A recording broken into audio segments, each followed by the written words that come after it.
Our nation is in crisis. It's not a gun crisis. It's not a fentanyl crisis. It's not a border crisis. It's not even a government funding crisis.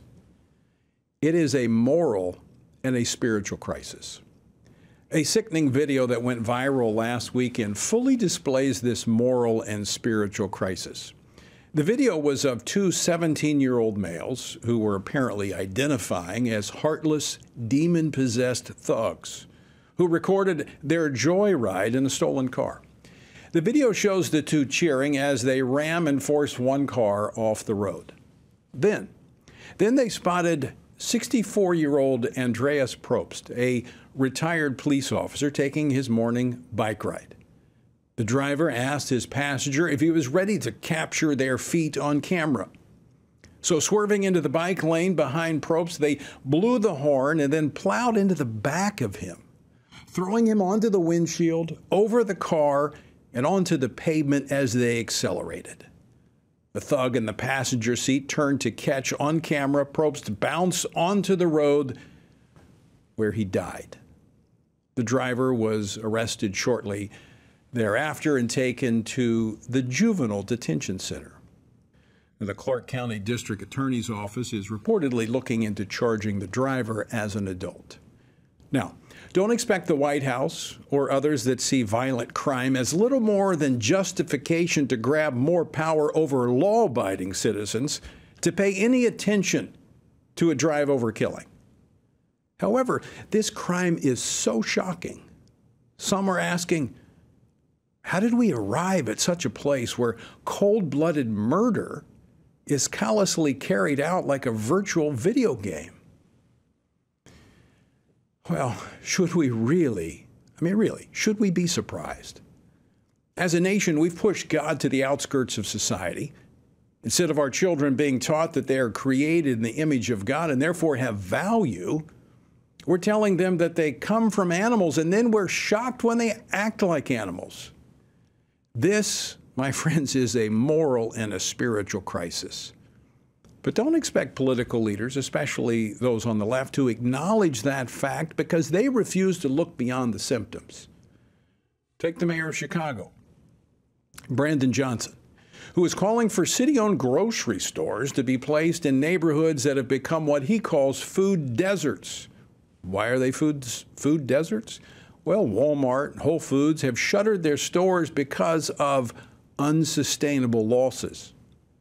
Retailers nationwide are going under and shutting their doors because of a $100 billion shoplifting epidemic moving across this nation. I mean, it's gotten so bad here in Washington, D.C., that almost everything is behind locked plexiglass.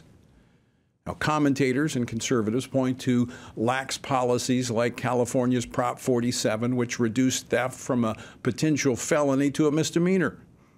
Now, certainly these lax policies only compound the lawlessness fostered by depleted and demoralized police departments in the wake of the left's defund the police movement. But it's not just civil government that has facilitated this moral and spiritual crisis that threatens the very future of our country. I've often been asked this question while in conversation with political leaders. Tony, why do pastors want us to vote on and speak about issues that they won't preach about from the pulpit? Wow. Well, to be sure, many pastors are preaching on these issues. Some of them were at the recent Pray Vote Stand Summit. Jack Hibbs, Gary Hamrick, Vincent Matthews, and many others. But far too many fail to see their God-given role to not just preach the truth, but to challenge people to live by the truth in every aspect of life. Pastors must rediscover their prophetic voice to address this moral and spiritual crisis. Yes, the lawless, anti-God policies of government have fostered this violent and deadly environment, and the church has, for the most part, only whispered its objections. But what about the parents?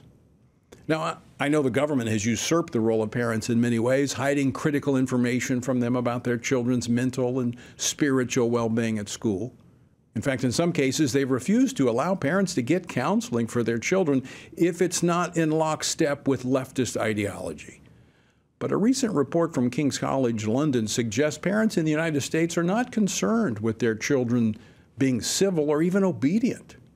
Coming in nearly dead last in the 24 countries surveyed, only 21% of U.S. adults say obedience was a priority for their children.